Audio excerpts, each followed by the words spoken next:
Good morning વિદ્યાર્થી મિત્રો. ધોરણ 12 ભૌતિક વિજ્ઞાન પાઠ 3 પ્રવાહ વિદ્યુત. આ પાઠની અંદર ઉદાહરણ અને સ્વાધ્યાયના તમામ દાખલા તમે તૈયાર કરી દીધા હશે. હવે વધારાના સ્વાધ્યાયના કેટલાક દાખલા છે એની આપણે થોડી ચર્ચા કરીએ. જો આજના લેક્ચરમાં વધારાનો સ્વાધ્યાયનો દાખલો 3.14 સહેલો જ દાખલો છે. જોઈએ આપણે એની રકમ. પૃથ્વીની સપાટી ઉપર, ધારો કે આ પૃથ્વી હોય મિત્રો, તો આ પૃથ્વીની સપાટી કહેવાય. આ સપાટી ઉપર ઋણ વિદ્યુત ભાર, તો જો બધો ઋણ વિદ્યુત ભાર આવેલો છે એવું રકમ કહે છે.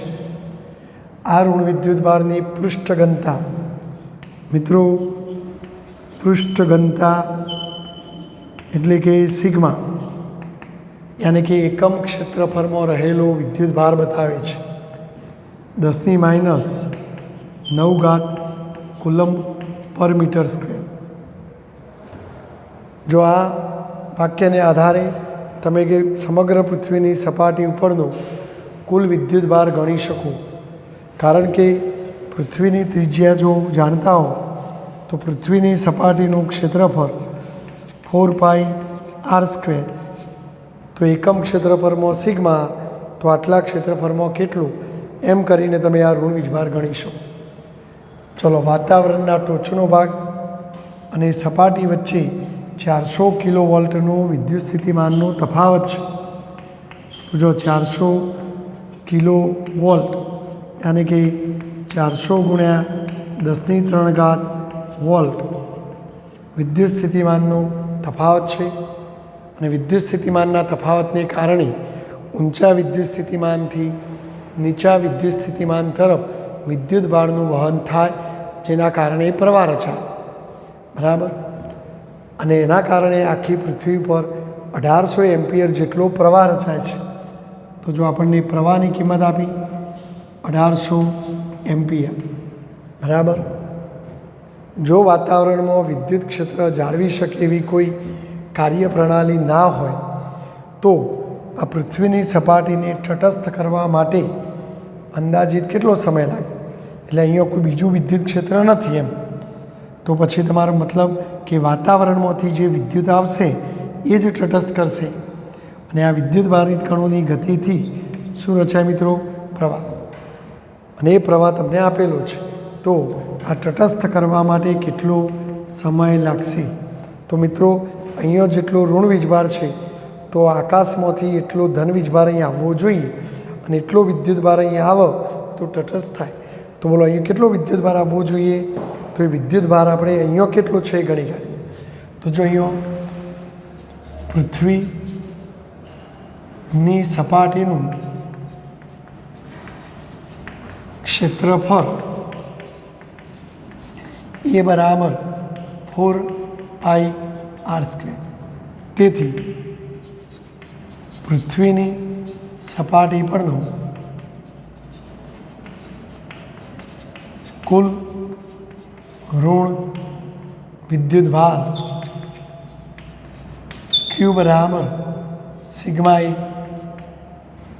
એકમ ક્ષેત્રફળમાં રહેલો વીજભાર સિગ્મા, તો એક ક્ષેત્રફળમાં કેટલો? તો સિગ્મા એ. જો એની જગ્યાએ આપણે લખીએ સપાટીનું ક્ષેત્રફળ 4πr². જો હવે આપણે આ શોધી કાઢીએ મિત્રો, તો જો સિગ્માની કિંમત છે તમારી પાસે 10⁻⁹, 4 પાઈની જગ્યાએ 3.14, અને ત્રિજ્યા રકમમાં આપેલી છે. પૃથ્વીની ત્રિજ્યા 6.37 × 10⁶ અને એનો વર્ગ. કેલ્ક્યુલેટરથી આનું સાદુરૂપ આપીએ તો 509.64 × 10³ કુલમ્બ. તો આમ પૃથ્વીની સપાટી પર આટલો ઋણ વીજભાર હશે, તો પછી તટસ્થ કરવા માટે અહીંથી એટલો ધન વીજભાર આવવો જોઈએ. એટલે આટલો જ ધન વીજભાર પૃથ્વી પર આવવો જોઈએ. તો જ તટસ્થ થાય. તો હવે જો આપણે સમય શોધવો છે તો પ્રવાહ ઉપરથી મળી જશે I બરાબર Q/T પરથી T બરાબર Q/I. બોલો એ કેટલો વિદ્યુતભાર આપણે લાવવા માગીએ છીએ? આટલો જ. બરાબર. તો જો Qની કિંમત 509.64 ગુણ્યા 10³ અને પ્રવાહ 1800 એમ્પિયર. કેલ્ક્યુલેટરથી સાદુરૂપ આપીએ તો 238 સેકન્ડ. તો આમ આટલો સમય લાગશે. તો આટલા સમયમાં બધો વિદ્યુતભાર અહીંથી એટલો જ અહીંયા આવી જશે અને તટસ્થ કરશે. એટલે આ તો ખાલી આપણે એક સમજવા માટેની વાત છે. બાકી વાસ્તવમાં આવું કદાપી ના થાય. કદાપી અહીં પૃથ્વીની સપાટી પર વિદ્યુતભાર તટસ્થ ન થાય એનું કારણ કે પૃથ્વીની સપાટી પર જુદા જુદા ભાગોમાં સતત ચોમાસાઓમાં વીજળી થતી હોય, વાવાઝોડાના કડાકા ધડાકા ભડાકા થતા હોય, એ વખતે બધું વિદ્યુત સતત પૃથ્વી પર આવી જ જતો હોય છે. એટલે તટસ્થ થઈ જાય ને આવી જાય ને આવું બધી ક્રિયા થયા જ કરતી હોય છે. એટલે વાસ્તવમાં સંપૂર્ણ તટસ્થ થઈ જાય નહીં મિત્રો. પણ આ તો એક દાખલો આપણને ગણવાનો કીધો છે તો આપણે આ રીતે ગણી શકીએ. ચલો સ્ક્રીનશોટ લઈ અને લખી દેશો. બરાબર.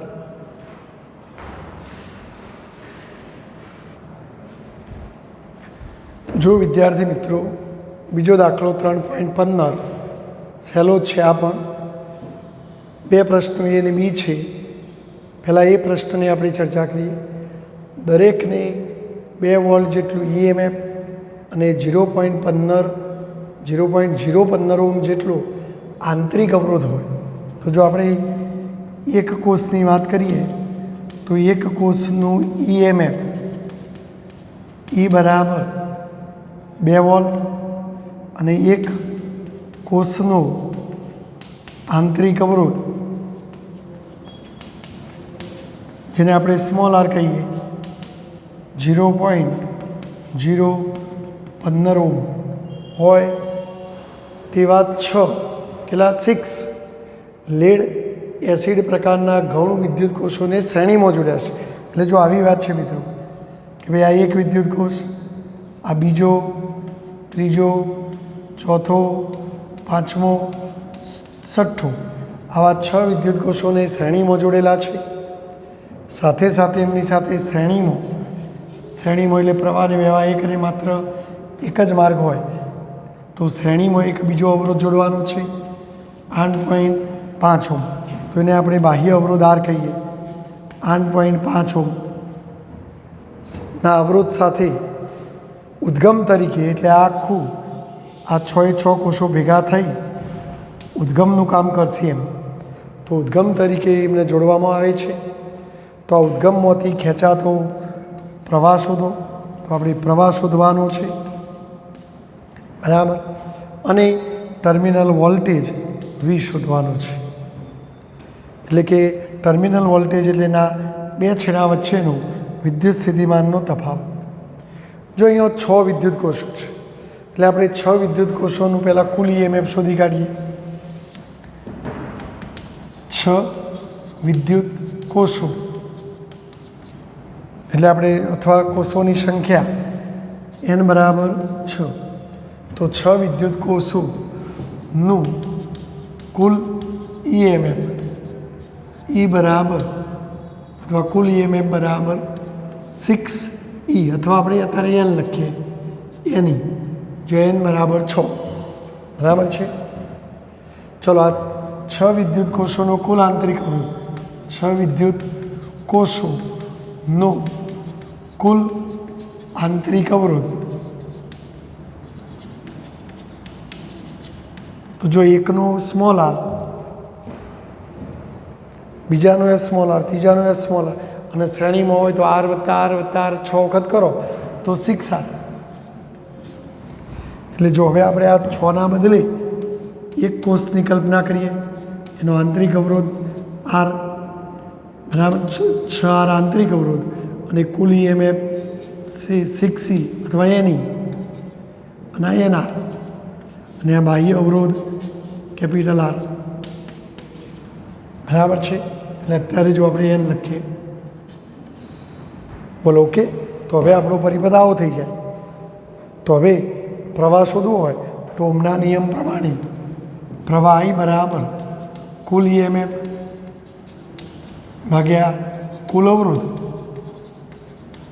વોલ્ટેજ ભાગ્યા અવરોધ. ચાલો એ 6 વિદ્યુત કોષોનું કુલ EMF કેટલું? એની. અને જો કુલ અવરોધ તો આ તો ખરું જ, સાથે સાથે આ આવશે અને શ્રેણીમાં એટલે અવરોધોનો સરવાળો થાય. તો આર વત્તા એન આર. જો કિંમત મૂકી દઈએ મિત્રો.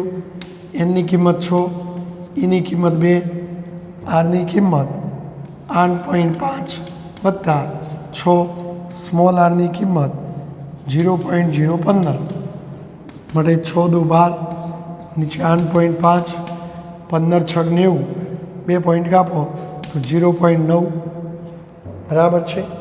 સાદુરૂપ આપીએ તો મિત્રો આ જવાબ આવશે લગભગ, સોરી આ 0.0 2 પોઈન્ટ કાપો એટલે, બરાબર છે. 15 છે 3 પોઈન્ટ કાપવાના. જો આનું સાદુરૂપ આપીએ તો 12/8.59 એટલે જવાબ આવશે 1.3969, અને કે એપ્રોક્સિમેટલી 1.4 એમ્પિયર. તો આ રીતે ખેંચાતો પ્રવાહ મળી જાય. જો ટર્મિનલ વોલ્ટેજ, તો ટર્મિનલ વોલ્ટેજ માટે 2 રસ્તા છે. આ 2 છેડા વચ્ચેનો ટર્મિનલ વોલ્ટેજ V બરાબર E માઇનસ IR લેવાય, પણ એના બદલે 6 વિદ્યુત કોષોનું કુલ EMF લેવું પડે એની, અને આરની જગ્યાએ NR લેવું પડે, અને સાદુરૂપ આપો તો જવાબ આવી જાય. અથવા બીજું મિત્રો બીજી રીત પણ છે કે જો આ 2 છેડા વચ્ચે જેટલું હોય એટલું જ આ 2 છેડા વચ્ચે પણ હોય. તો જો આમાંથી વહેતો પ્રવાહ આવી હોય, અવરોધ R હોય, તો આરના 2 છેડા વચ્ચેનો વોલ્ટેજ V બરાબર IR, તો એ સીધો ટર્મિનલ વોલ્ટેજ મળી જાય. જવાબમાં કોઈ ફરક નહીં પડે, બંને રીતે સાચો આવશે. તો અહીં ટર્મિનલ વોલ્ટેજ V બરાબર IR, આઈની કિંમત 1.4, જો આ રિયલ લેશો તો પરફેક્ટ જવાબ આવશે. અને આરની કિંમત 8.5, તો આનું સાદુરૂપ આપીએ આપણે મિત્રો તો 11.9 આવશે વોલ્ટ.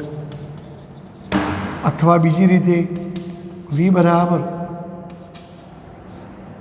E માઇનસ IR પરથી ઈની જગ્યાએ એની, આઈની જગ્યાએ NR, તો આ જવાબ પણ એપ્રોક્સિમેટલી આટલો જ આવશે 11.9. જો તમે આ પરફેક્ટ જવાબ લેશો તો તમારો એ પ્રમાણે આવી જશે. તો આ રીતે પણ આટલો જ જવાબ આવશે મિત્રો. એટલે ગમે તે તમને યાદ આવે એ રીત વાપરવાનું. ચલો ઓકે. તો આ એ પ્રશ્નનો જવાબ છે. જો બી પ્રશ્નની વાત કરીએ, બી પ્રશ્ન, લાંબા વપરાશ બાદ એક ગૌણ વિદ્યુત કોષ, જો આ એકની જ વાત છે, એક ગૌણ વિદ્યુત કોષનું EMF કેટલું આપી દીધું છે આપણને? 1.9 વોલ્ટ. અને એનો મોટો આંતરિક અવરોધ, તો જેનો આંતરિક અવરોધ R 380 ઓમ થઈ જાય છે. તો આ કોષમાંથી કેટલો પ્રવાહ ખેંચી શકાય? તો અહીંથી તમે કેટલો પ્રવાહ, મહત્તમ પ્રવાહ ખેંચી શકો? જો એ બાહ્ય અવરોધ જોડવાની વાત નથી, બરાબર. તો છેદવાળું પદ જેટલું નાનું એટલો જવાબ મોટું. તો છેદમાં આપણે બાહ્ય અવરોધને દૂર કરીએ તો ઓટોમેટિક આ પદ જ વધશે, તો પ્રવાહ મહત્તમ થાય. તો એ મહત્તમ પ્રવાહ અહીં મેક્સિમમ બરાબર E/R, આ વોલ્ટેજ અને આ અવરોધ લેવાનું. બોલો એની કિંમત 1.9 અને આરની કિંમત 380, સાદુરૂપ આપો તો 0.005 એમ્પિયર. તો આટલો મહત્તમ પ્રવાહ ખેંચી શકાય. હવે આપણને પ્રશ્ન પૂછ્યો કે શું આ કોષ, એટલે હવે આ તમારો એક કોષ છે તે, એની મદદથી કોઈ મોટર ચાલુ કરીને કારને ચલાવી શકાય? તો સામાન્ય રીતે કાર ચાલુ કરવા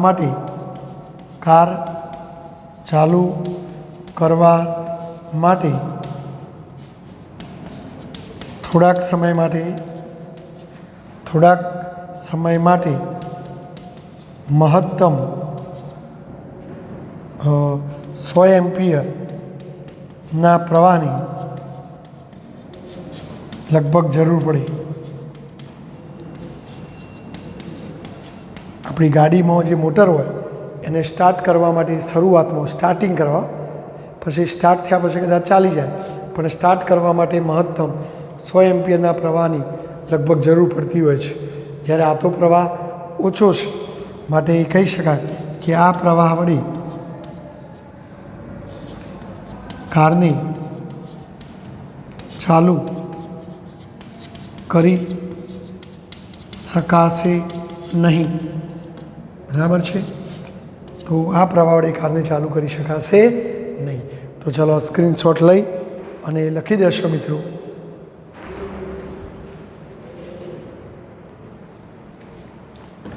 જો વિદ્યાર્થી મિત્રો 3.16 નંબરનો દાખલો, એક એલ્યુમિનિયમ અને બીજો કોપરના હોય તેવા બે સમાન લંબાઈના, એટલે જો અહીંયા હું લંબાઈની વાત કરું મિત્રો, કોની? એલ્યુમિનિયમની અને કોપરની, તો રકમ શું કહેશે કે એક એલ્યુમિનિયમનો અને બીજો કોપરનો તાર તેવા બે સમાન લંબાઈના, તો આની લંબાઈ એલ, તો પછી આની પણ એલ જ લેવાની. તારના અવરોધો સમાન છે, તો આપણે અવરોધની વાત કરીએ તો આ એલ્યુમિનિયમના તારનો અવરોધ અને કોપરના તારનો અવરોધ પણ સમાન છે. તો એ બેમાંથી કયો તાર હલકો હશે? હવે આપણને અહીંયા એના જાડાઈની વાત નથી કરી. ઘણીવાર એવું કહેવાય, આપણે પહેલી નજરે એમ લાગે કે એલ્યુમિનિયમ હલકો, કોપર ભારે હશે, પરંતુ કદાચ એવું બને કે એલ્યુમિનિયમના તાર આવો હોય આટલી લંબાઈનો અને કોપરનો તાર આવો હોય, તો લંબાઈ જો બેની સરખી છે, અવરોધ સરખા હોય, પણ કદાચ આ તાર જાડો હોય તો એ વજનદાર પણ હોય, ભારે પણ હોય, એટલે આપણે અહીંયા સીધો જવાબ ના આપી શકીએ, એમનો દર ગણીને જ કહી શકીએ. તો જો આપણે દળની જ વાત કરવી પડશે. એલ્યુમિનિયમના દળને એ માસ ઓફ એલ કહીએ, કોપરના દળને માસ ઓફ કોપર કહીએ. જેનું દળ વધુ એ ભારે અને જેનું દળ ઓછું એ હલકું. એ સિવાય બીજી કેટલીક બાબતો આપણને આપી છે જો, બરાબર? તો કયો તાર હલકો હશે એ દળ ઉપરથી આપણે નક્કી કરીશું. પછી એ ઉપરથી સમજાવો કે ઓવરહેડ કેબલ તરીકે, એટલે આપણે લાઇટોમાં જે થોભલાઓ ઉપર વાયરો જોડવામાં આવે છે માથા ઉપર, તો એ ઓવરહેડ પાવર કેબલ માટે એલ્યુમિનિયમનો તાર જ કેમ પસંદ કરવામાં આવે છે. બીજું, જો રો ઓફ એલ્યુમિનિયમ, રો એટલે અવરોધકતા આપણને આપવામાં આવી છે. એલ્યુમિનિયમની અવરોધકતા આપી દીધેલી છે, બરાબર છે? અને કોપરની અવરોધકતા પણ આપણને આપી છે, તો એને રો કોપર કહીશું. તો એ ઓકળા અહીંથી લઈ લઈશું આપણે. જો એમની સાપેક્ષ ઘનતા આપી છે. હવે જો મિત્રો અહીંયા રો લખેલું છે અને અહીંયા રો લખેલું છે, એટલે મિસ્ટેક ન થાય માટે આપણે કામ કરીએ, ઘનતા માટે ડેન્સિટી વાપરીએ. તો ડેન્સિટી ઓફ એલ્યુમિનિયમ, અને અહીંયા ઘનતા માટે આપણે ડેન્સિટી વાપરીએ કોપર, એટલે મિસગાઈડ ના થાય એટલા માટે ડી કોપર. બરાબર છે? તો આટલી વાત છે. તો જો દર શોધવાનું છે, જો અહીંયા અવરોધોનો ઉલ્લેખ કર્યો છે મિત્રો, અને આપણે અવરોધનું સૂત્ર જાણીએ છીએ કે એલ લંબાઈના એ આડછેદનું ક્ષેત્રફળ ધરાવતા તારનો અવરોધ આર બરાબર રો એલ અપોન એ. હવે મારે અહીંયા દળની એન્ટ્રી કરાવી છે, તો દળ માટે ઘનતા બરાબર દળ ભાગ્યા કદ. તો કદની એન્ટ્રી કરાવીશું પહેલાં, તો ઉપર નીચે એલ વડે ગુણતો, તો જો અહીંયા ઉપર નીચે એલ વડે ગુણી દઈએ, બરાબર? એટલે જો રો એલ અપોન એ, ઉપર એલ વડે ગુણો, નીચે એલ વડે ગુણો, પરંતુ એલ બરાબર કદ વી થાય, માટે આપણું સૂત્ર રો બરાબર આર બરાબર રો એલ સ્ક્વેર અપોન કદ વી. હવે ઘનતા બરાબર દળ ભાગ્યા કદ પરથી જો ઘનતાને આપણે ડેન્સિટી કીધી છે, બરાબર છે, દળને એમ કહીશું, કદને વી કહીશું. તેથી વીનું સૂત્ર કયું થાય મિત્રો? M/D. તો આ વીની કિંમત અહીંયા મૂકી દો તો R બરાબર ρ L² છેદમાં વી, પણ વીની જગ્યાએ M/D ડી ઉપર જાય. ચલો હું એમને સૂત્ર કરતાં બનાવું તો M બરાબર ρ L² D/R. પરંતુ જો બંને તાર માટે લંબાઈ સરખી એટલે લંબાઈ અચળ રહેવાની, બરાબર, અવરોધ પણ સરખો તો એ અચળ રહેવાનું. પણ જો ડી સરખો નથી, રો સરખો નથી, તો એના કારણે દર જુદું જુદું હશે. તેથી આપણે ટૂંકમાં કહીએ તો એમ ચલે છે ડી રો ઇન્ટુ ડી, કારણ કે એલ અને આર અચળ, એલ અને આર સમાન અચળ છે, સમાન છે. એટલે આપણે જ્યારે ગુણોત્તર લઈએ બેનું તો અમે એ ઉડી જવાનું છે. તો એના કરતાં પહેલાંથી જ કાઢી નાખવાનું. જો હવે આ સૂત્ર આપણે એલ્યુમિનિયમ માટે લગાડીએ તો એલ્યુમિનિયમ માટે આ સૂત્ર લગાડીએ તો એમની જગ્યાએ એમ ઓફ એલ્યુમિનિયમ ચલે છે, રોની જગ્યાએ રો ઓફ એલ્યુમિનિયમ, ડીની જગ્યાએ DAL. અને એ જ સૂત્ર કોપર માટે બનાવીએ તો માસ ઓફ કોપર ચલે છે row of copper into D of copper. જો હવે આપણે બંનેનો ગુણોત્તર લઈ લઈએ તો ગુણોત્તર લેતો તો એમ એલ્યુમિનિયમ ભાગ્યા એમ કોપર.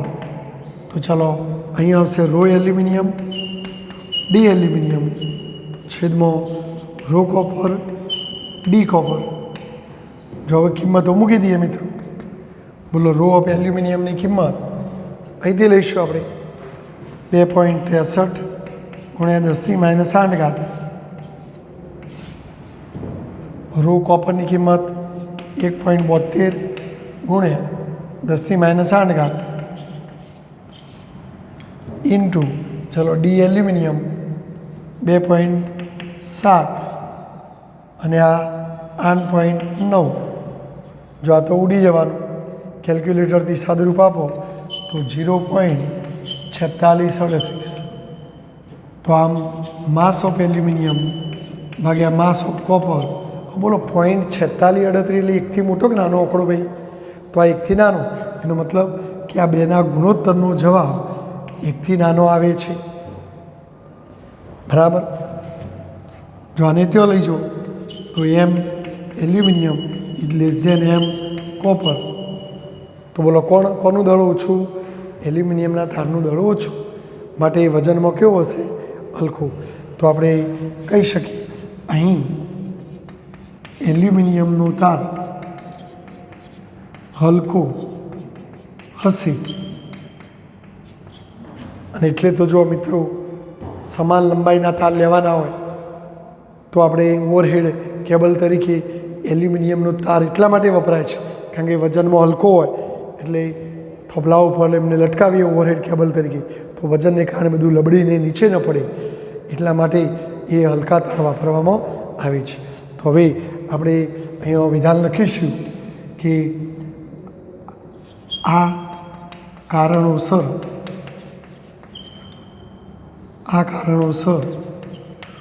ઓવરહેડ કેબલ તરીકે એલ્યુમિનિયમનો તાર વાપરવામાં આવે છે. વજનમાં હલકો હોવાના કારણે ઓવરહેડ કેબલ તરીકે એનો ઉપયોગ કરવામાં આવે છે. એટલે જીબીવાળા ભાઈઓ થોભલાઓ ઉપર આવા એલ્યુમિનિયમના તાર વાપરતા હશે મિત્રો. ચલો સ્ક્રીનશોટ લઈ લખી દેશો મિત્રો. જો વિદ્યાર્થી મિત્રો, આ એકદમ સહેલો દાખલો છે. મેંગેનીન જે એક પ્રકારની મિશ્ર ધાતુ છે એના બનેલો કોઈ અવરોધ અને એ અવરોધ માટે નીચે મુજબના અવલોકનો છે. આ પ્રવાહનું અવલોકન છે, એ વખતે આ વોલ્ટેજનું અવલોકન છે. એટલે કદાચ કોઈ જુદા જુદા તાપમાને આવો રીડિંગ એમને મળતો હશે. તો આ રીડિંગો ઉપરથી તમે શું તારણ કાઢશો? તો જો અહીંયા વી અને પ્રવાહના મૂલ્યો ઉપરથી આપણે એમનો અવરોધ ગણી શકીએ. જો આપણે ઓમના નિયમનું સૂત્ર યાદ કરું, ઓમના નિયમ પરથી આર બરાબર વી અપોન આઈ. જો આપણે પહેલાં અવલોકન માટે ગણતરી કરીએ મિત્રો, તો પહેલાં અવલોકન માટે R1 કહીએ. બોલો, વીની કિંમત 3.94, આઈની કિંમત 0.2. કેલ્ક્યુલેટરથી આનું સાદુરૂપ આપીએ તો 19.7 ઓમ આવે.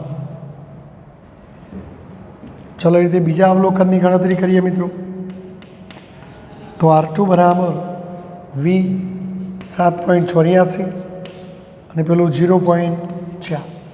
તો આનું સાદુરૂપ આપીએ તો 19.67 આવો જવાબ આવે છે. ત્રીજા અવલોકનની ગણતરી કરીએ તો R3 તો 11.8 ભાગ્યા 0.6. તો આ જવાબ પણ 19.66 જેવો આવે છે. ચોથા અવલોકનની ગણતરી કરીએ મિત્રો, તો R4 બરાબર 15.7 ભાગ્યા 0.8. કેલ્ક્યુલેટરથી સાદુરૂપ આપો તો આ જવાબ 19.62 જેવો આવે છે. ચલો, પાંચમા અવલોકનની ગણતરી કરો તો R5 તો પાંચમું અવલોકન તો જો 19.7 ભાગ્યા 1.0 તો આ જવાબ 19.7 ઓમ આવશે. એટલે લગભગ જો આ બધા જવાબ 19.7 19.7 જેવું જ કહેવાય, ના નજીકના આવે છે. ચલો આગળ છઠ્ઠા અવલોકનની ગણતરી કરીએ તો R6 બરાબર 39.4 ભાગ્યા 2 તો આ જવાબ 19.7 આવશે. સાતમા અવલોકનની ગણતરી કરો તો 59.2 ભાગ્યા 3 તો આ પણ જવાબ 19.7 જેવો જ આવે છે. ચલો, આઠમા અવલોકનની ગણતરી કરો તો 78.8 ભાગ્યા 4 તો આ જવાબ 19.4 1 4 3 4 9 36 2 4 સીધો 28 આટલો આવે છે. બરાબર. એ રીતે નવમા અવલોકનની ગણતરી કરો તો 98.6 ભાગ્યા 5 તો એ પણ 19.72 જેવું આવે છે. દસમા અવલોકનની ગણતરી કરો તો 118.5 ભાગ્યા 6 તો એ 19.75 આવે છે. 11મા અવલોકનની ગણતરી કરો તો 138.2 ભાગ્યા 7 તો એ પણ 19.74 જેવો આવે છે. 12મા અવલોકનની ગણતરી કરો તો 158 ભાગ્યા 8 તો આ જવાબ 19.75 આવે છે. એટલે મિત્રો બધા જવાબ જો 19.7ની આજુબાજુના છે, એટલે જવાબ લગભગ અચળ જેવો આવે છે. તો અહીં આવું કહી શકાય કે ભાઈ દરેક અવલોકન માટે વોલ્ટેજ વી અને પ્રવાહ આઈ નો ગુણોત્તર એટલે કે વી અપોન આઈ અચળ જેવો આવે છે.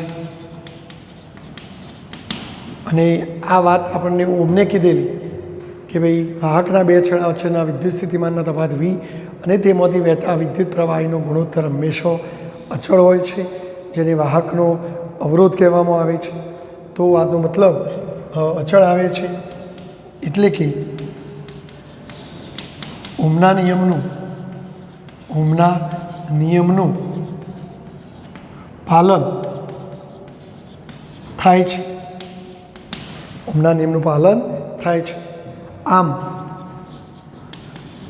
મેંગેનીન જેવી મિશ્ર ધાતુઓ નો અવરોધ કે અવરોધકતા તાપમાનથી સ્વતંત્ર હશે. એટલે તાપમાન બદલવાથી પણ અવરોધકતા બદલાતી કે અવરોધ બદલાતો નહીં હોય મિત્રો. તો આના ઉપરથી તમે શું તારણ કાઢશો? તો આપણે આવું તારણ કાઢીશું, તાપમાનથી લગભગ સ્વતંત્ર હશે.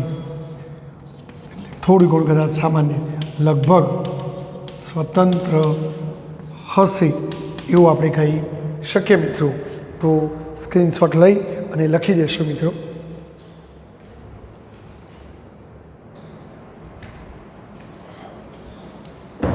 જો મિત્રો 3.18 નંબરનો એક્ઝામ્પલ સહેલો દાખલો છે.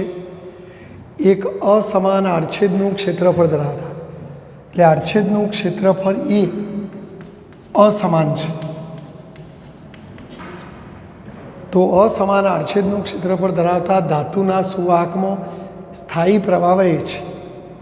તો નીચેનામાંથી કઈ ભૌતિક રાશિ વાહક માટે અચળ રહેશે? પ્રવાહ, પ્રવાહઘનતા, વિદ્યુત ક્ષેત્ર અને ડ્રિફ્ટ વેગ. તો જો આપણે આવું કોઈ આડછેદ લઈએ મિત્રો, ધારો કે આપણે આવું કોઈ આડછેદ લઈએ, તો આ આડછેદનો અહીં આડછેદ આટલો છે, અહીં જો આડછેદ ઓછો થઈ ગયો, અહીં આડછેદ વધી ગયો, અહીં આડછેદ જુદો છે, તો આ અસમાન આડછેદ ધરાવતો વાહક કહેવાય. હવે આ વાહકમાં એક ધારો સ્થાયી પ્રવાહ વહે છે. તો આ વાહક માટે કઈ ભૌતિક રાશિ અચળ રહેશે? જો હવે આમાં કેટલીક ભૌતિક રાશિઓ આડછેદ ઉપર આધાર રાખે છે. જેમ કે પ્રવાહઘનતા. જો મિત્રો, પ્રવાહઘનતા જે બરાબર આઈ અપોન એ. હવે આમ જી એમ એ બદલાય તો જે પણ બદલાય, તો એનો મતલબ આ અચળ ના રહે. પછી વિદ્યુત ક્ષેત્ર ઈ બરાબર આઈરો અપોન એ, આવું સૂત્ર આવે છે, તો એમાં પણ એ આવે છે, તો એ બદલાય. આઈ બરાબર નાવડી ઉપરથી ડ્રિફ્ટ વેગ વીડી બરાબર આઈ અપોન એને ઈ. જો તમને યાદ હોય તો આઈ બરાબર નાવડી, તો વીડીમાં પણ એ આવે છે. તો આ ત્રણ ભૌતિક રાશિઓ બદલાય, આ ત્રણ ભૌતિક રાશિઓ બદલાય. તો આપણને શું પૂછ્યું? કઈ અચળ છે? તો ખાલી પ્રવાહ, કારણ કે કિર્ચોફના પહેલા નિયમ પ્રમાણે આવતો પ્રવાહ બરાબર જતો પ્રવાહ. તો અહીંયા પ્રવાહ નામની ભૌતિક રાશિ અચળ રહેશે. તો આ પહેલા પ્રશ્નનો જવાબ છે. એ પ્રશ્નનો જવાબ પ્રવાહ અચળ રહેશે. બોલો, સમજી ગયા તમે? ચલો બી પ્રશ્ન. શું ઓહમનો નિયમ બધા જ ઘટકો માટે સાર્વત્રિક રીતે લાગુ પાડી શકાય? શું વિશ્વમાં રહેલા દરેક પદાર્થો માટે ઓહમનો નિયમ લાગુ પડે? તો ના મિત્રો. આપણે યાદ કરો, ઓહમના નિયમની મર્યાદાઓ ભણ્યા હતા. તો એમાં આપણે જે ઘટકો ઓહમના નિયમનું પાલન કરે એમને ઓહમિક ઘટકો કહેતા હતા, અને જે ઓહમના નિયમનું પાલન ન કરે એવા ઘટકોને નોન ઓહમિક કહેતા હતા. તો નોન ઓહમિક ઘટકો ઓહમના નિયમનું પાલન કરતા નથી. જેવા કે ઉદાહરણ આપવા હોય તો મોટાભાગના અર્ધવાહકો, મોટાભાગની અર્ધવાહક રચનાઓ, એટલે અર્ધવાહકોમાંથી બનાવેલી રચનાઓમાં ઓહમના નિયમનું પાલન થતું નથી. બરાબર? જેવી કે ડાયોડ, ટ્રાન્ઝિસ્ટર, બરાબર, તદુપરાંત શૂન્યાવકાશિત નળીઓ, વેક્યુમ ટ્યુબ, શૂન્યાવકાશિત નળીઓ, બરાબર, વિદ્યુત દ્રાવણો. તો આ બધામાં ઓહમના નિયમનું પાલન થતું નથી. તો એમ બધા જ ઘટકો માટે ઓહમનો નિયમ લાગુ પડે એવું જરૂરી નથી. ચલો સી. નીચા સ્થિતિમાનવાળા ઉદ્ગમમાંથી મોટો પ્રવાહ મેળવવો હોય, હવે પ્રાપ્તિ સ્થાનનો વોલ્ટેજ ઓછો હોય પરંતુ મોટો પ્રવાહ મેળવવો હોય તો આંતરિક અવરોધ ખૂબ નાનો રાખવો જોઈએ. શા માટે? તો જો આપણે આઈ બરાબર ઈ અપોન આર, જો આર નાનો તો છેદવાળું પદ નાનું, તો આઈ મહત્તમ મળી.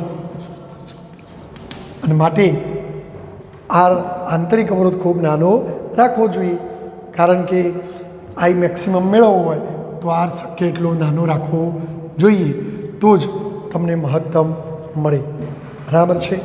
અને છેલ્લે ચોથું ડી, બરાબર, એટલે મેક્સિમમ પ્રવાહ મેળવવો હોય તો આર નાનો. હવે ચોથું હાઈ ટેન્શન, ધારો કે 6 કિલોવોલ્ટ, હવે કિલોવોલ્ટના વોલ્ટ કરો તો 6000 વોલ્ટ થાય, તો આટલા સપ્લાયના કોઈ ઘટક સાથે જોડેલો એનો આંતરિક અવરોધ ઘણો વધુ રાખવો જોઈએ. હવે જેટલો અવરોધ વધુ મિત્રો, જો વોલ્ટેજ ખૂબ વધુ છે અને વોલ્ટેજ ખૂબ વધુ છે તો આઈ બરાબર V/R મુજબ વી ખૂબ વધુ છે. હવે જો આંતરિક અવરોધ આર નાનો લેવામાં આવે, જો આર નાનો તો પ્રવાહ આઈ મેક્સિમમ મળે, અને જો આર મોટો, છેદવાળું પદ મોટું, તો પ્રવાહ આઈ નાનો મળે. હવે ઘણીવાર શું થાય મિત્રો, જો મોટો વોલ્ટેજ હોય તો પ્રવાહ વધુ વહેતો હોય અને કોઈ કારણસર બે વાયરો ભેગા થઈને શોર્ટ સર્કિટ થઈ જાય, તો મોટા પ્રવાહોને કારણે અમુક કેપેસિટી કરતાં વધારે પડતો પ્રવાહ આ રીતે વહેતો હોય અને જો શોર્ટ સર્કિટ થાય તો ધડાકો થાય અને આપણા સાધનને નુકસાન પહોંચે. એટલે સલામતી માટે પરિપથને થતું નુકસાન અટકાવવું હોય તો અંદર ઓછા મૂલ્યના પ્રવાહો વહેવા જોઈએ. તો પરિપથોને સલામત રાખવા જો ઓછા મૂલ્યના પ્રવાહ વહે તો શોર્ટ સર્કિટ થાય તો પણ સાધન સલામત રહે, નહીંતર શું થાય, બળી જાય મિત્રો. તો આનો જવાબ આ રીતે અપાય. તો આ ચારે જવાબો તમે સમજી શકશો મિત્રો. સ્ક્રીનશોટ લઈને લખવા હોય તો લખી દેજો. જો મિત્રો 3.19ની અંદર સાચો વિકલ્પ પસંદ કરવાનો છે. માહિતીલક્ષી પ્રશ્ન છે.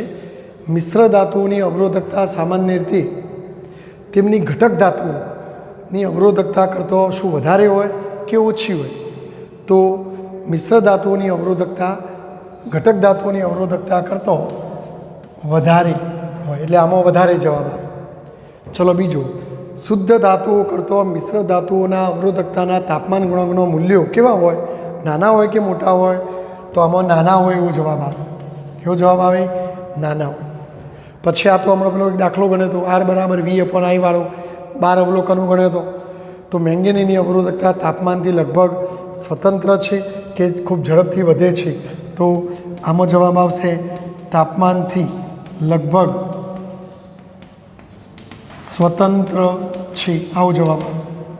અને છેલ્લું, એક લાક્ષણિક અવાહક એમ્બરની અવરોધકતા ધાતુ કરતો 1022 કે 23ના ક્રમની વધારે હોય છે. તો આપણે આ આંકડો યાદ રાખવો પડે, 1022 ચોપડીમાં આવો માહિતીલક્ષી પ્રશ્ન છે. તો આના જવાબો આ રીતે તમારે આપવાના રહેશે મિત્રો. તો લખી દેશો જવાબો.